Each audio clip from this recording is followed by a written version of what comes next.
What's up, guys? It's your boy Dark Sage here, back with another video. And today we finna be doing What If Deku Was the Reincarnation of Goku Black, Part 1. But before we get into the video, make sure you guys like, comment, and subscribe, because it'll help a young dude out. But we won't talk about that. So, let's get into the video. So, we start this video off after Goku Black and Zamasu have been defeated by the Omni King. Zamasu and Goku's black spirits have been detached and are going their separate ways. While Zamasu goes to hell, Goku Black is transported to another universe. And he's going towards what seems to be another form of Earth. He can see a bunch of women fighting.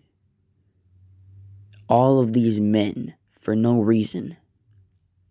The men seem powerless to do anything. And Goku Black is confused. He thinks to himself, why aren't they fighting back? What's wrong? Until he sees one of the women fire some type of blast that a man tries to block with a shield. And Goku Black thinks to himself, wait, do the women have powers? And the men don't? What is this? Is this a war? And before he could think anything else, he'd be transported into a baby. A young baby boy. Who would be known as fucking Deku. Because his mother doesn't bother giving him a name. Because he's a boy. And in this world, boys don't have quirks. And this would result in them being treated like absolute shit. But along with the boy also came a girl. This girl will be named Inami. When Goku Black. When Goku Black enters Deku's body, his hair starts to glow pink. And the nurses think that he's the first boy ever to have a quirk. But when they check him out, they see that it's only a birth defect. And so they come back to Inko and they say, well, miss, seems that your baby boy doesn't have a quirk. But you might want to watch him anyway. He looks a little villainous, if you know what I mean. And Inko says, oh yeah, I guess. But what should I do now? And the doctors say, well, I mean, we could always send him to an orphanage. But Inko would say, I'll do it. I'll do it. There's no point. And the doctors say, well, at least you have a girl. And this makes Inko a little happy. Because she knows that, her daughter will be a very powerful, I do mean powerful little girl. But, yeah. Once they get everything settled, Inko takes Deku and Izumi home. And they meet their father, who will be, Hiyashi. Hiyashi is basically like a sex slave.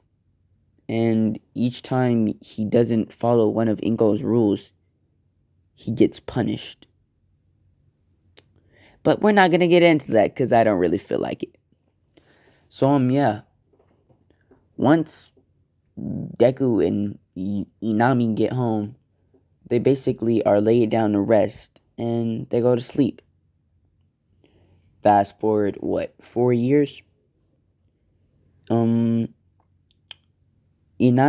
and Deku have got along pretty well.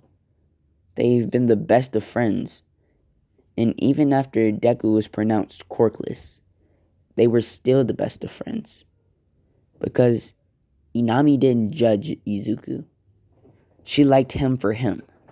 And she knew that if anybody tried to hurt or judge or make fun of her brother, that she would step in to defend him, even if it was her mother. Inami's quirk ended up being I'm tired of giving this bitch pyrokinesis. She'll have a half and half quirk. Why not? Half gravity and half space.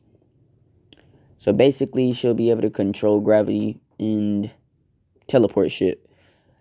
So, yeah.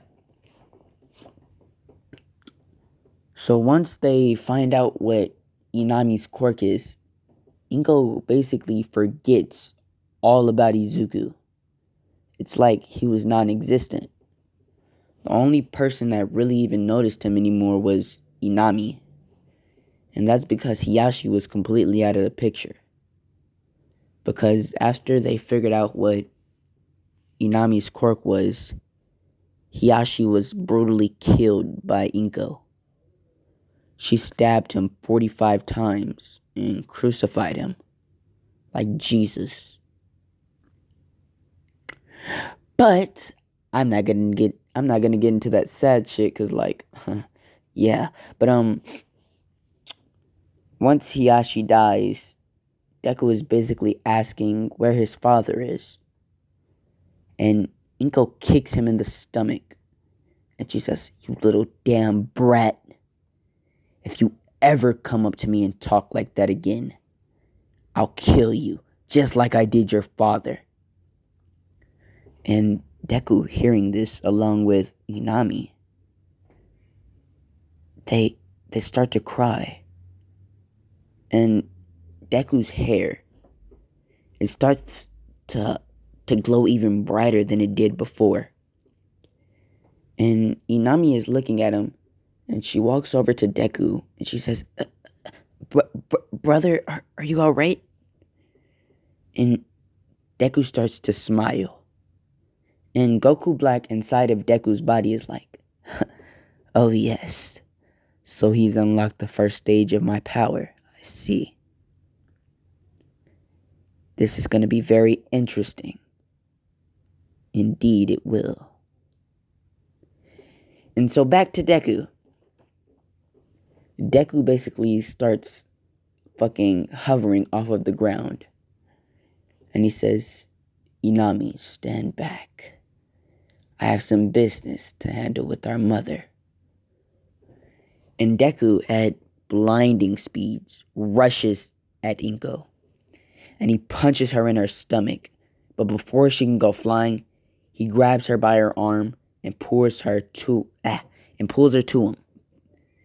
And he grabs her by her neck. And he says, "What's stopping me from killing you right now?" And Inko is basically pleading for her life, and she's begging for his forgiveness. She says, I'm sorry. I shouldn't have beaten you. I was just playing around. It was a joke. And your father, he's not dead." And Deku would say, "You're lying to me." And he would take his hand, and some type of aura would come around it. And he would stab Inko in the stomach. And he would drop her. And Inami would say, "Mom." Then she would look up at Izuku. And she'd say, "What are we gonna do now?" And Deku says, "First, I'm gonna finish her off." And he drops down to the ground. And he stomps on Inko's open wound. And he stabs her 200 more times. And each time he stabs her, he makes her say Hiyashi's name. Just for the fact of him enjoying this. And so once he brutally fucking murks her shit, He says, I'll dispose of the body. Meanwhile, you go get our mother's credit card. We're gonna go to a hotel. That's where we'll stay. And Goku Black in Deku's mind is like, he has my personality now too. That's interesting. Oh fuck me.